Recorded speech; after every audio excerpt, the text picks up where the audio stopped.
Das große persönliche und geistige Treffen der alten Streiter und Kampfgenossen. Und vielleicht hat mancher unter ihnen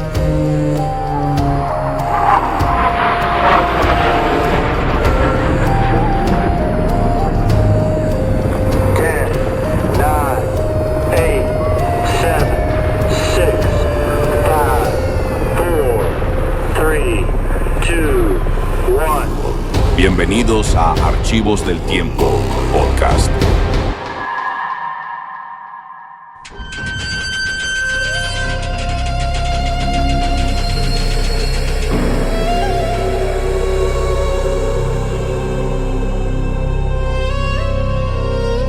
Damos la bienvenida a quienes nos escuchan a un nuevo análisis a fondo.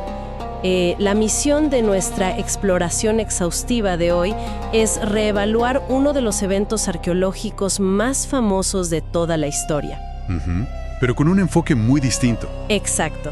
Vamos a alejarnos de los mitos de Hollywood. O sea, todos tenemos en mente esa icónica máscara de oro puro brillante. Y bueno, todos conocemos las leyendas urbanas de terror. Las típicas historias de maldiciones. Claro. Pero lo que las películas no cuentan es que sacar esa máscara de la tumba requirió sierras y planchas de metal calentadas a 500 grados centígrados. Un trabajo brutal. Y un dilema sobre moralidad que todavía divide a los egiptólogos de nuestra época. Para entender la ciencia real detrás de esto, hemos reunido una colección de fuentes de altísimo nivel. Así es.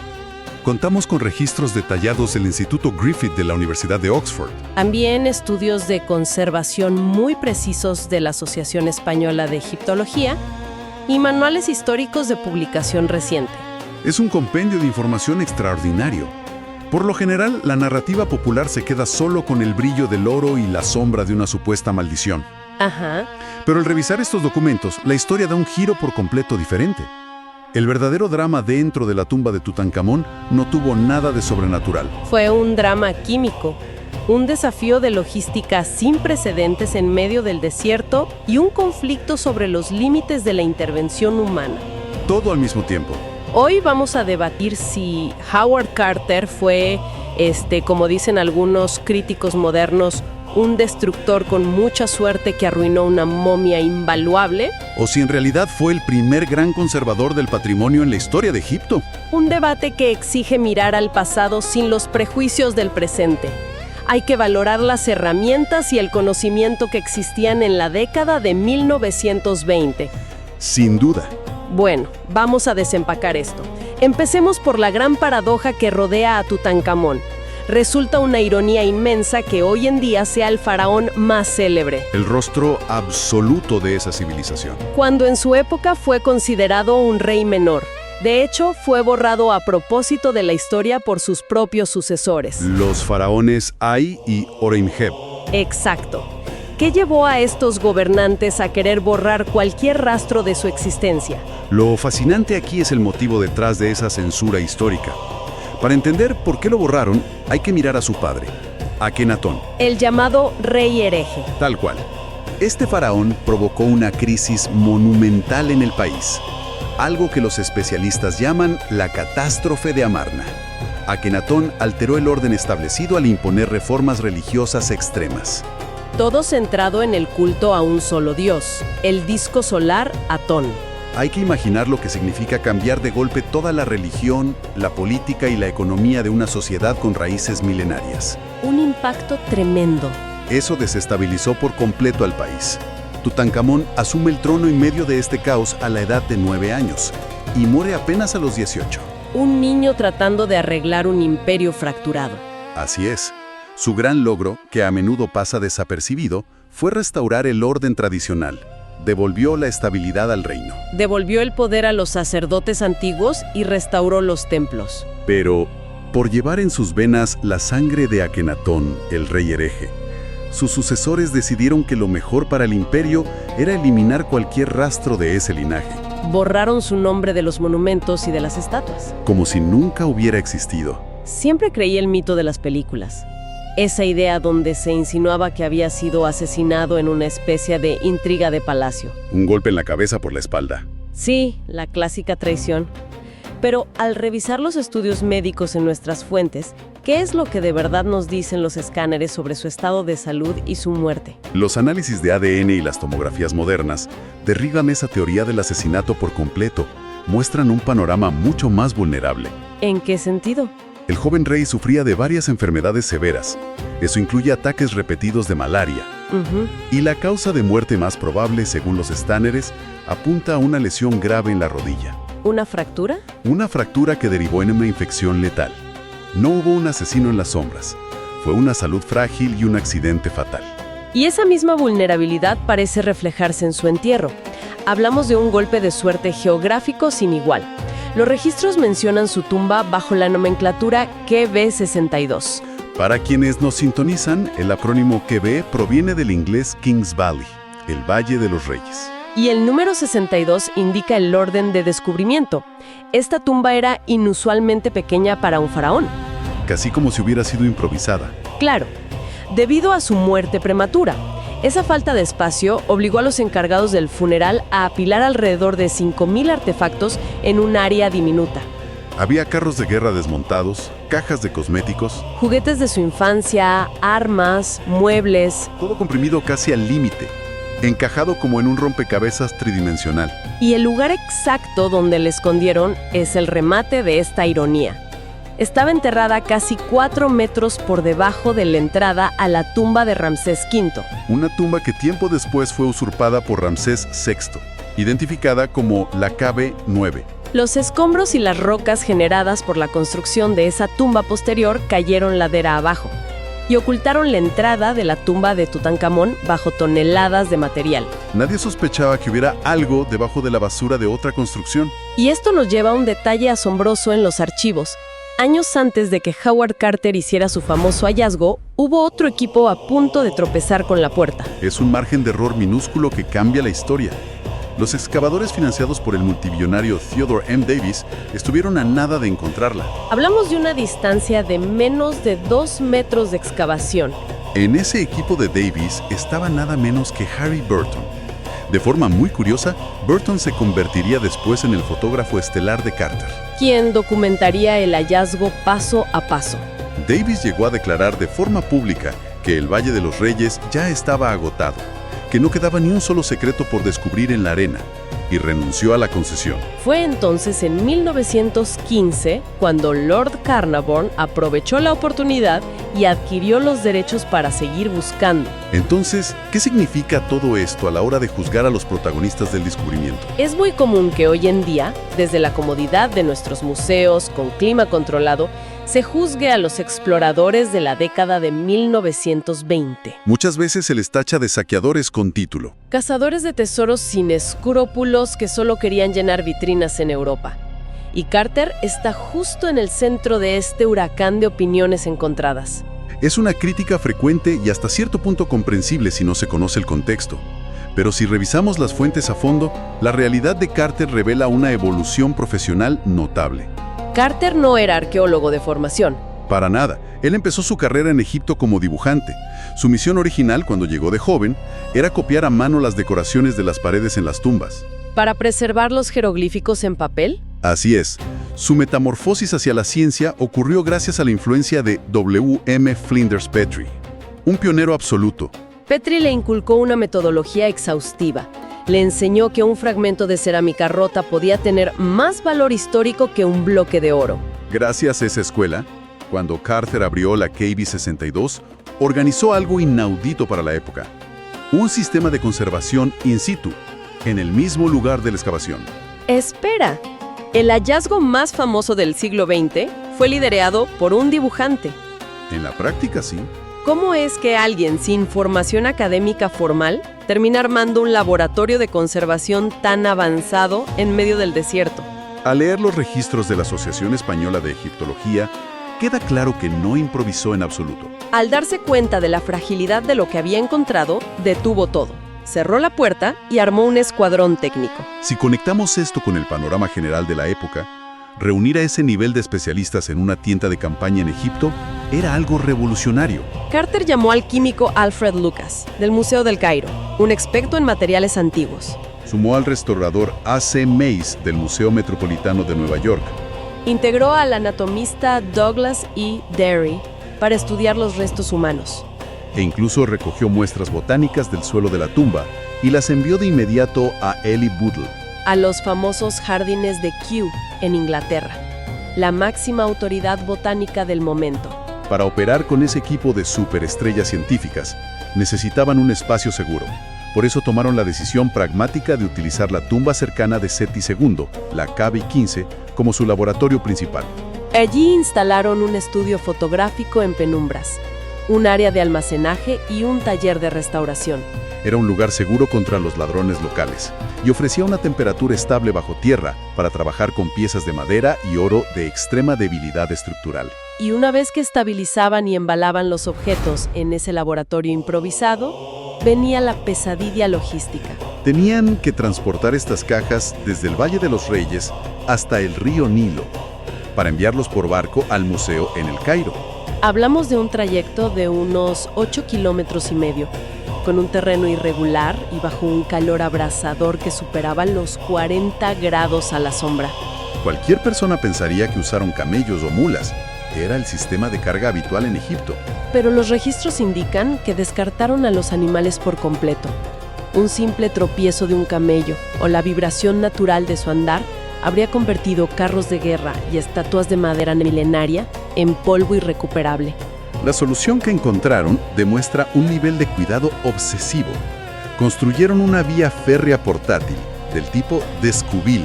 Imaginemos un tren de minería o un tren de juguete modular a escala real. Como no tenían suficientes rieles para cubrir los 8,5 kilómetros de una sola vez, el equipo empleaba un sistema de relevo agotador. Armaban un pequeño tramo de vía en la arena.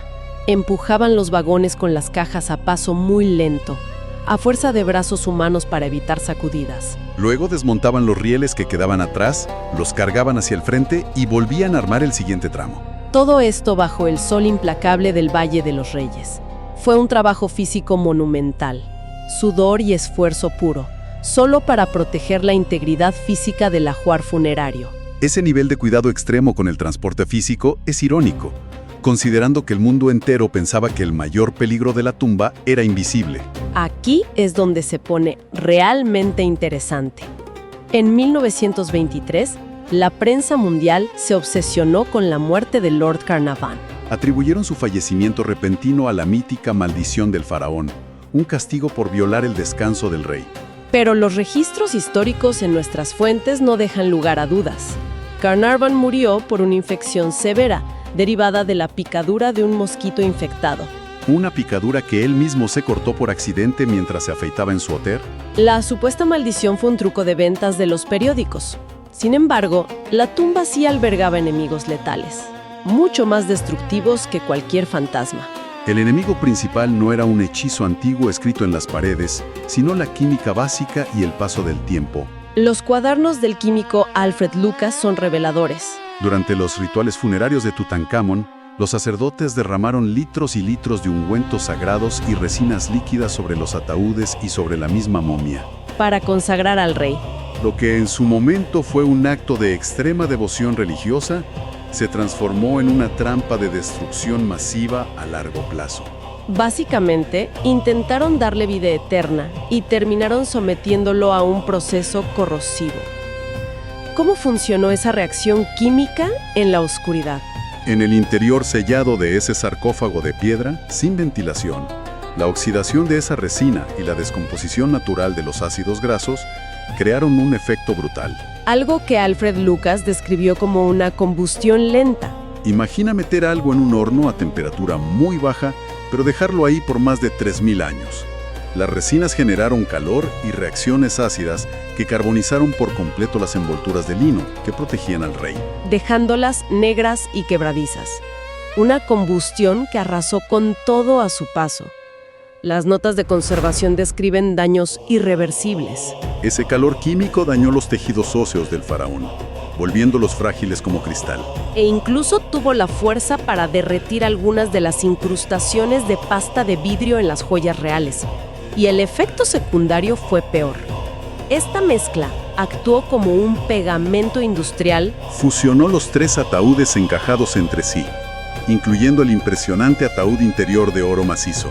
Carter describe con mucha frustración cómo el hermoso tejido de cuentas de loza azul y las guirnaldas de flores que adornaban el pecho se desintegraban. Se hacían polvo gris al menor toque humano.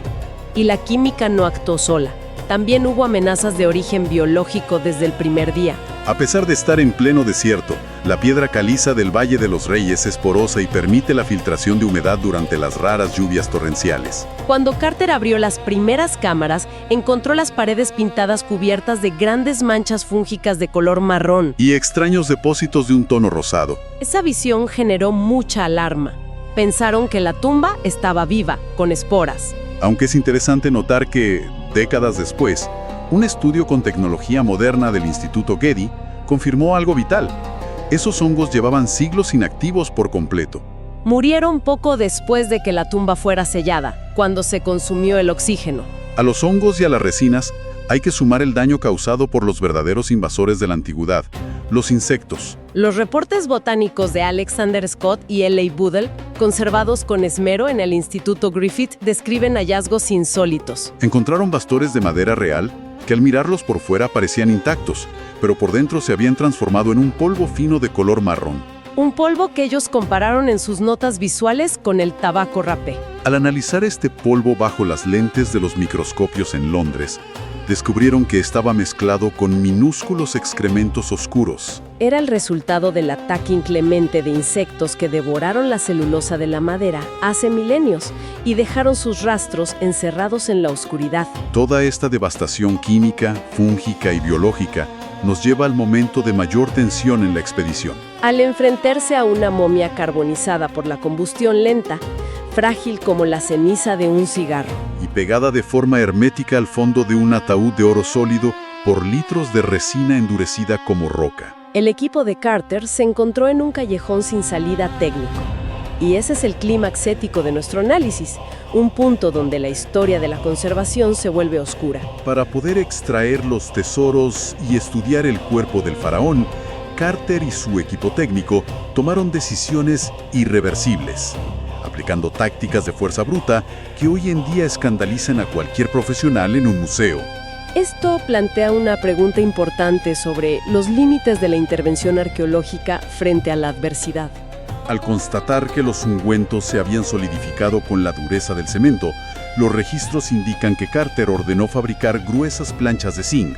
Estas planchas fueron calentadas en braseros a casi 500 grados centígrados. Su intención era colocar estas placas hirviendo bajo el ataúd de oro para intentar derretir la resina y liberar la momia. Una medida extrema y desesperada que, por desgracia, fracasó por completo.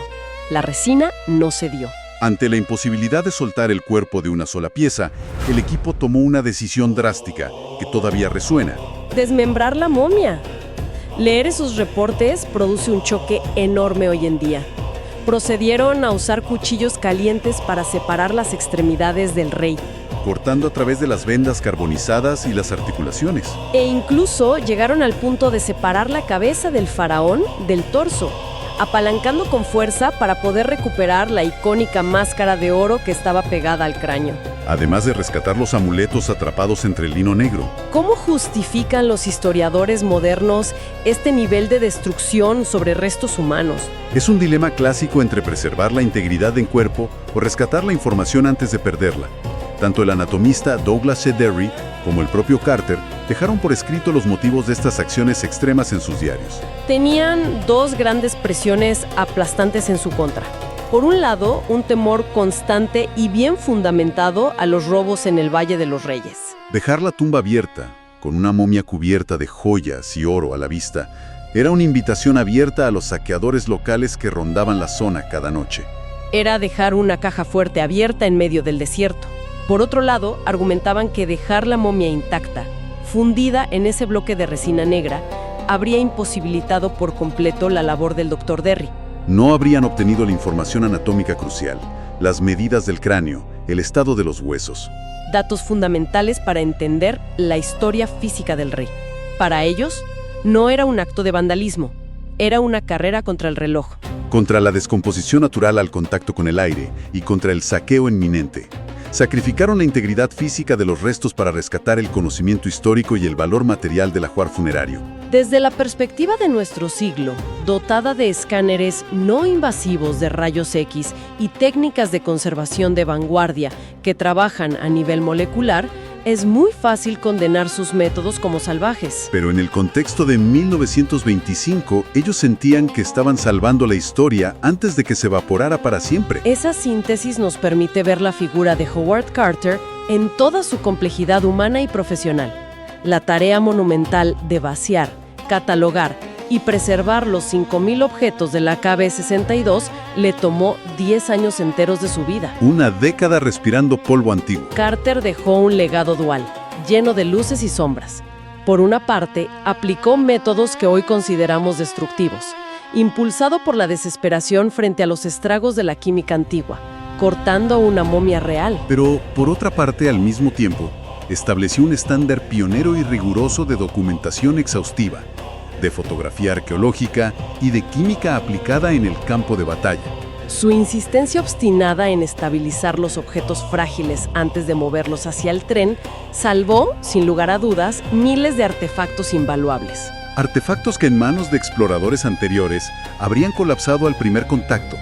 Y el legado del propio rey Tutankamón es igual de paradójico si lo pensamos bien. Resulta una ironía poética que esos mismos ungüentos y resinas perfumadas, derramados con enorme reverencia por los sacerdotes para garantizarle la vida eterna, esos mismos ungüentos fueron los agentes químicos exactos que casi lo destruyen por completo en la oscuridad. Sin embargo, a pesar de las amputaciones y el daño, el esfuerzo titánico de preservación de ese equipo de los años 20 logró un milagro histórico.